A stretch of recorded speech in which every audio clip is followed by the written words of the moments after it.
நண்பர்களே, இங்க பாருங்க. சொந்த பொண்டாட்டிய பிட்டு படத்துல நடிக்க வைக்கிறதுக்காக அவ புருஷன் இங்க வந்திருக்கிறான்.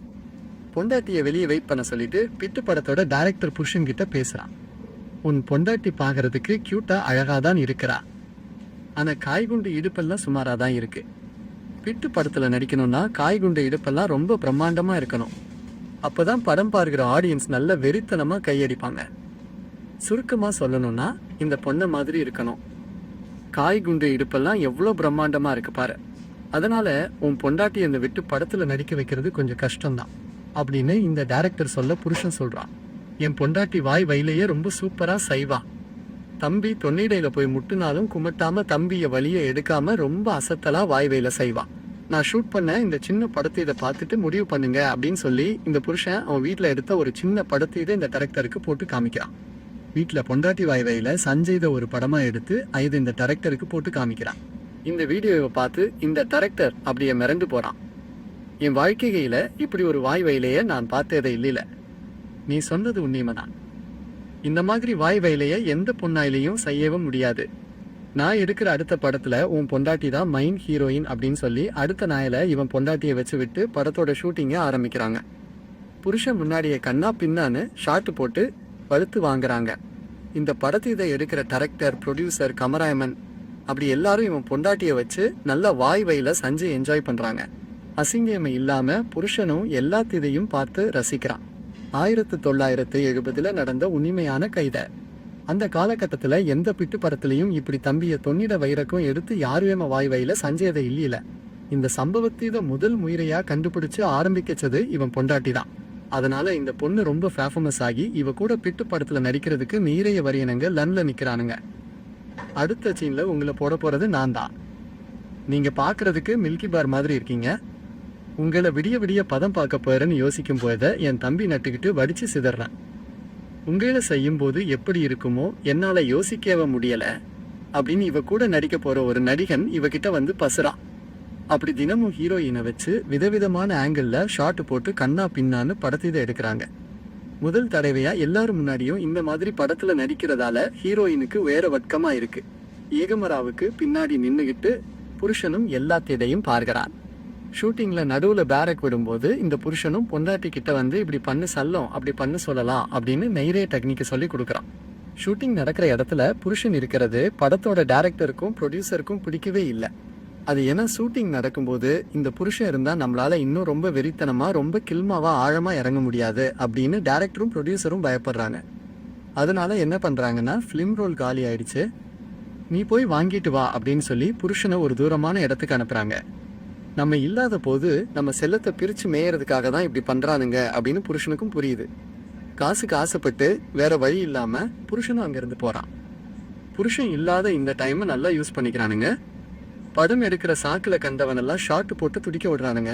முன்னாடி பின்னாடி வாயில அப்படின்னு ஒரு இடம் விடாம வற்றி கொடியை நட்டு வைக்கிறானுங்க. ஹீரோயின் வாய் வயல செய்யும் போது ரொம்ப எக்ஸ்பீரியன்ஸ் உள்ள நடிகர்களால கூட ஒரு நிமிஷம் கூட தாக்கு பிடிக்கவே முடியல. தொன்னிட வைரக்கும் எடுத்து பண்ற இந்த அனுபவம் இவனுங்களுக்கு புதுசா இருக்கிறதால 15 சகங்களைய சில்லறைய அப்படியே சிதற விடுறானுங்க. எதெல்லாம் அப்படியே லவா பார்க்கிற டைரக்டரும் ப்ரொடியூசரும் அப்படியே பார்த்து மிரண்டு போறாங்க. இந்த தொழில உனக்கு ஒரு பெரிய எதிர்காலமே இருக்கு அப்படின்னு எல்லாரும் ஹீரோயினை பார்த்து கோரஸா சொல்றாங்க. 2 நாள்ல புருஷனும் திரும்ப வந்துடுறான். நம்ம இல்லாத இந்த நேரத்துல பொண்டாட்டியை எல்லாரும் நல்லா செஞ்சிருப்பானுங்க அப்படின்னு இவன் புரிஞ்சுக்கிறான். ஷூட்டிங்ல பேரக் விடும் போதெல்லாம் டைரக்டரும் ப்ரொடியூசரும் இவன் பொண்டாட்டியை ஒரு சின்ன ரூமுக்கு கொண்டு போய் கண்ணா பின்னான்னு சம்பவம் சஞ்சு பட்டியிட்டே கிளப்புறாங்க.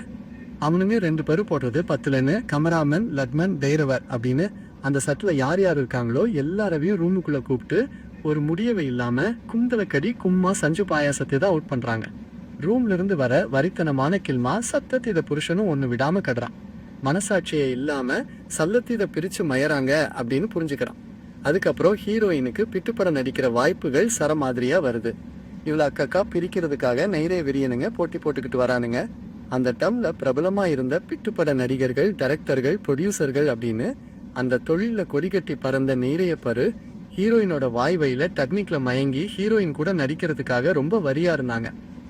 புருஷனும் நல்ல மாமா வயல செஞ்சு நிறைய காசு சம்பாதிச்சான். தினமும் நிறைய பணம் கீழக்கிறதால பொண்டாட்டிய கண்டவன் கூட எல்லாம் அனுப்பி வச்சான். ஹீரோயினை வச்சு முதல் படம் எடுத்த அந்த டைரக்டரும் ப்ரொடியூசரும் புருஷனையும் பொண்டாட்டியையும் கூப்பிட்டு உடார வச்சு பசுறாங்க. நம்ம எடுத்த படம் தியேட்டர்ல ரொம்ப சூப்பரா ஓடுது. படம் பார்க்குற ஆடியன்ஸு தியேட்டர்லயே கடிச்சு நாசம் பண்றானுங்க. அவ்வளோ தாறுமாறா இருக்கு நம்ம படம். இந்த 20 வருஷ சர்வீஸ்ல நான் எவ்வளவோ படங்களை எடுத்திருக்கிறேன். இவ்வளவு ப்ராஃபிட் இது வரைக்கும் எந்த படலையும் கீழச்சேதை இல்லையில அப்படின்னு ப்ரொடியூசரும் சொல்றாரு. இப்ப எடுத்த படத்தோட செகண்ட் பார்ட், தேர்ட் பார்ட் அப்படின்னு இன்னும் 10 பார்ட் எடுக்க ரெடியா இருக்கிறேன்.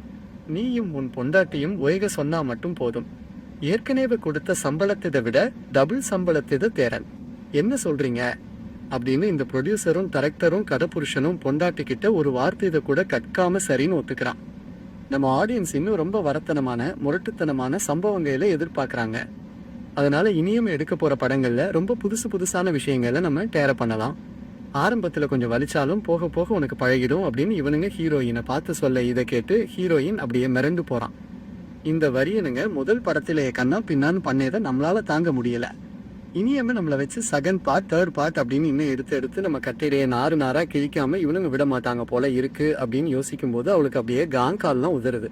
நிஜமா இல்லை நம்ம படத்திட ஆடியன்ஸ் தியேட்டர்ல என்ஜாய் பண்றாங்களா இல்லையா அப்படின்னு பாக்குறதுக்காக புருஷனும் பொண்டாட்டியும் இவன் நடிச்ச முதல் படத்திட தியேட்டர்ல போய் பாக்குறாங்க.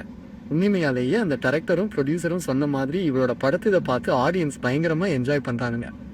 பக்கத்துல உடாந்துட்டு இருக்கிறவங்கள மறந்துட்டு எவன் பார்த்தா நமக்கு என்ன அப்படின்னு அந்த தியேட்டர்லயே அப்படியே உல்லாசமா கை அடிச்சு தறிக்க விடுறானுங்க. அதை எல்லாத்தையும் ஹீரோயினும் பார்க்கிறா. நம்ம ஃபேஃபன்ஸ் நம்ம மலை எவ்வளவு வரியா இருக்கானுங்க அப்படின்னு ஹீரோயின் புரிஞ்சுக்கிறான். எஸ்எல்ல குட்டி, உனக்கு இந்த தொழில ஒரு பெரிய எதிர்காலமே இருக்கு அப்படின்னு புருஷன் சொல்றான். இந்த படம் 100 நாள் தியேட்டர்ல ஓடினதுக்கு அப்புறம் அந்த வெற்றியை ஒரு விழாவாக கொண்டாடுறாங்க. ஹீரோயின் தொன்னிட வைரக்கும் எடுத்து செய்யற அந்த வயல அந்த டம்ல அது ரொம்ப புதுசா யாருமே இது வரைக்கும் பார்க்காத ஒரு சம்பவமா இருந்ததால அது எப்படி இருக்கும் அப்படின்னு பாக்குறதுக்காக அவங்க நாட்டுல மட்டும் இல்லாம உலகம் ஃபுல்லா நெய்றைய பரு இந்த படத்தை தியேட்டர்ல போய் பார்த்ததால ஹீரோயின் வேற வாரத்துல வேர்ல்டு ஃபேமஸ் ஆயிடுறான். இவளுக்கு அவார்டும் கொடுக்குறாங்க. அந்த வருஷத்தோட சிறந்த பிட்டுப்பட நடிகை அப்படின்னு ஒரு பெரிய அவார்டையும் கொடுக்குறாங்க. நெய்றைய பத்திரிகைக்காரங்க, டிவி சேனல்காரங்க எல்லாரும் வந்து ஹீரோயினை பட்டி எடுக்கிறாங்க. சொந்த பொண்ணு பிட்டு படத்துல நடிக்கிறா அப்படின்னு இவங்க அம்மாவும் தெரிஞ்சுக்கிறாங்க. அந்த டம்ல அந்த நாடு ஃபுல்லா ஹீரோயினோட டாபிக் ரொம்ப ட்ரெண்டிங்கா இருக்கிறதால ஹீரோயினை தெரியாத ஆயில கிடையாது. இந்த பெரிய அவார்டு ஃபங்க்ஷன்ல ஹீரோயினும் அவ புருஷனும் கலந்துக்கும் போது இந்த ஃபங்க்ஷனுக்கு அந்த டம்ல இருந்த பெரிய விட்டுப்பட நடிகர்கள், டைரக்டருங்க, ப்ரொடியூசருங்க அப்படி எல்லாரும் இந்த ஃபங்க்ஷன்ல கலந்துக்கிட்டு எல்லாரும் ஹீரோயின் கிட்ட பசுறானுங்க. என்ன பசுவானுங்க? அடுத்த படம் என் கூட நடி, நம்ம அப்படி பண்ணலாம் இப்படி பண்ணலாம், உனக்கு இவ்வளவு காசு தேரன், இவ்வளவு அட்வான்ஸ் தேரன் அப்படின்னு கண்டவன்லாம் இவளை பதம் பார்க்கறதுக்கு துடிக்கிறானுங்க. புருஷன் எதிர்க்கேவ இவளை தள்ளிக்கிட்டு தனியா கொண்டு போறானுங்க. ஹீரோயினோட மானம் கட்ட புருஷனும் காசுக்கு ஆசைப்பட்டு எல்லாத்துக்கும் அப்படியே சம்மதிக்கிறான். இந்த அவார்ட் ஃபங்க்ஷன்ல ஹீரோயினோட அந்த படத்தை எல்லாரும் முன்னாடியும் அப்படியே போட்டு காமிக்கிறாங்க. அவ ஆழமா உள்ள எடுத்து செய்யற அந்த வாய் வயலைய பார்த்து எல்லாரும் அப்படியே அசந்து போறாங்க.